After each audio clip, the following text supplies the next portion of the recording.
एक छोटी सी चीज और पूछना था आपसे, इलाके वाइज अगर मैं चलता हूँ तो पूर्वी उत्तर प्रदेश को माना जाता है बीजेपी का गढ़, और आपके हिसाब से पूर्वी यूपी में करीब करीब 4 से 5% बीजेपी का वोट अभी घटा है, जो शुरू किया था आपने उस समय से लेकर के सितंबर से लेकर के अगर अभी दिसंबर तक की बात करें तो बीजेपी के वोट में घटोतरी हुई है। ये क्यों हुई? क्योंकि वो तो बहुत अच्छा स्ट्रॉन्ग इलाका कहा जाता है पूर्वी यूपी, पूर्वांचल।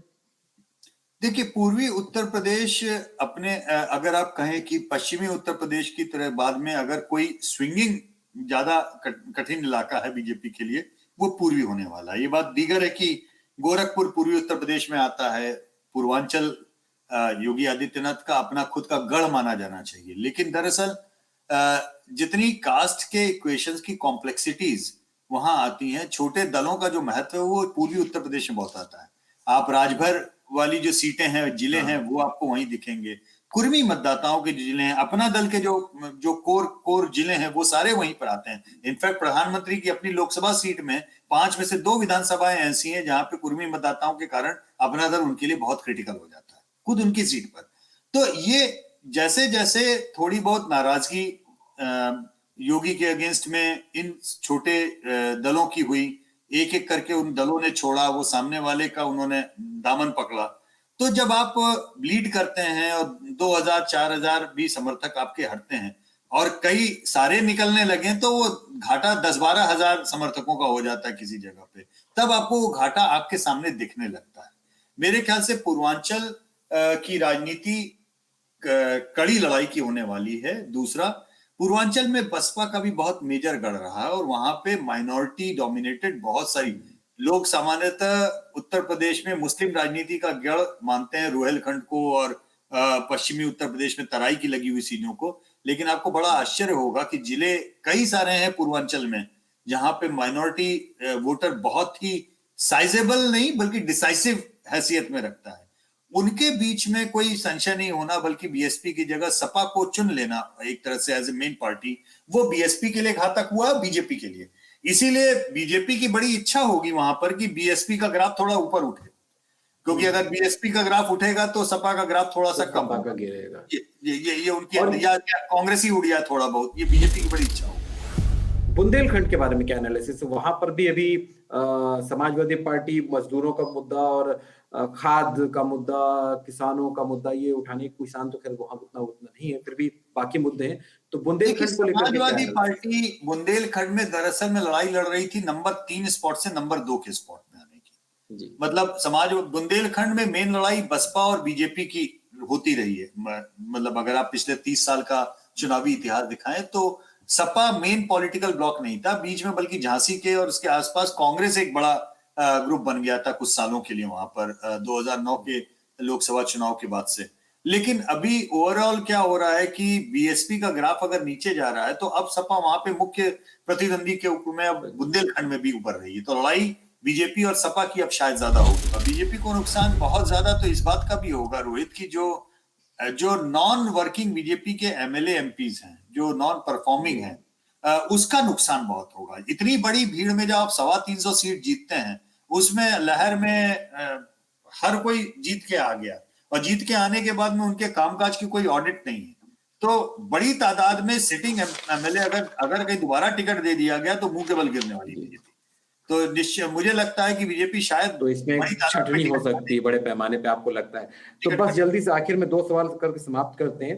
एक ये कि वेस्टर्न यूपी में आपके हिसाब से क्या अब लग रहा है कि बीजेपी का सुपड़ा साफ हो जाएगा? 120 करीब सीटें हैं, तो उसमें से अब कुछ भी बचा पाना बहुत नुकसान हो गए। अभी आज की जो आंकड़े हैं, देखिए अब आज के आंकड़े, हम आज क्या ब्लड प्रेशर और आपको शुगर लेवल बता रहे हैं, 3 महीने बाद क्या होगा वो तो मैं नहीं कह सकता, वो उससे मैं बताऊंगा। लेकिन as on today western UP में जबरदस्त कंसोलिडेशन जाट मतदाताओं का और किसान मतदाताओं का बीजेपी के अगेंस्ट है, और सपा और आरएलडी के गठबंधन के कारण पूरी तरह मुस्लिम मतदाताओं का उसी में शामिल। पिछले कुछ सालों में जाट और मुस्लिम मतदाताओं का पोलराइजेशन के कारण दो फाड़ हो रखा था। ये पहली बार हो रहा है कि वो दोनों मतदाता साथ में आ रहे हैं।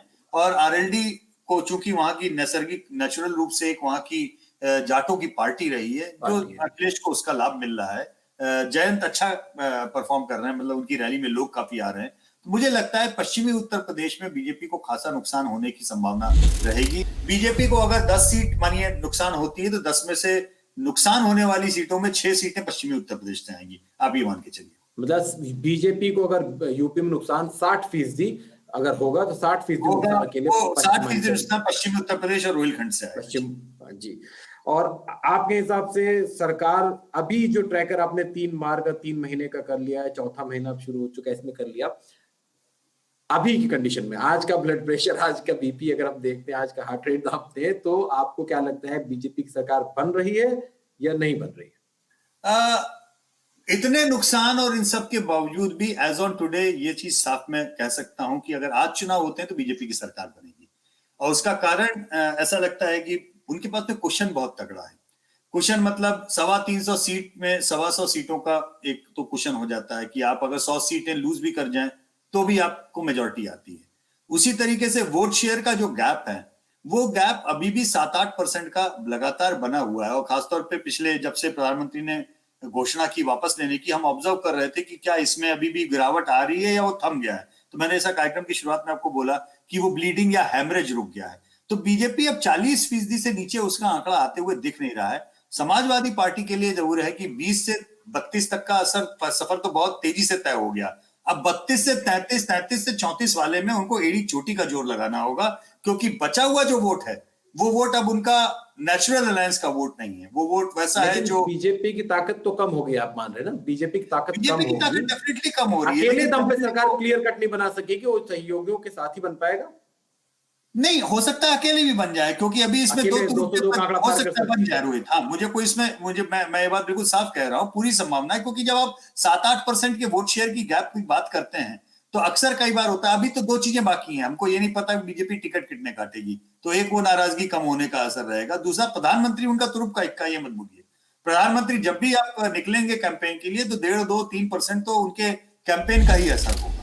और सपा क्या ये 32-33% के ग्राफ को 37-38 तक ले जा सकती है या नहीं ले जा सकती, लड़ाई इस बात की होगी। ये सपा के लिए कितना अगले 2 महीने में आपका जो ट्रैकर रहेगा वो क्या करता है देखते हैं, क्योंकि दिसंबर है और जनवरी में आपका जो आएगा, मुझे लगता है कमोबेश क्लियर हो जाएगा जनवरी में, कि जनवरी एंड तक या फरवरी के फर्स्ट वीक तक अगर आपका जो आएगा आपका, उससे समझ में आ जाएगा कि आखिर किसकी जीत हो रही है, किसकी हार हो रही है। बहुत बहुत शुक्रिया, आपने इतना वक्त निकाला हमारे लिए, हमको पूरे विस्तार से समझाया क्या क्या चीजें। तो जब अगला 2 पोल और आप कर लीजिए, फिर हम आपसे गुजारिश करेंगे, फिर आपसे हम ज्ञान लेने के लिए आएंगे कि आखिर आपने क्या क्या देखा, क्या क्या सीखा, क्या क्या समझा, हमें भी समझाइए। आपके दर्शकों को बहुत बहुत आभार देना चाहूंगा इस कार्यक्रम को देखने के लिए, और उम्मीद करता हूं कि आपको फीडबैक अच्छा मिलेगा। अगर आपके दर्शक कोई सवाल अगर आपका आता है तो अगले कभी कार्यक्रम में आप रखेंगे तो मैं जरूर जवाब दूंगा। जरूर नीचे अपना दे सकते हैं, सवाल के जवाब, सवाल हमसे पूछ सकते हैं, हम उसको आप तक पहुंचाएंगे। Thank you so much. अगले हफ्ते फिर हम किसी और बड़ी पोल पंडित के साथ हम बैठेंगे और समझेंगे कि क्या चल रहा है यूपी में। धन्यवाद।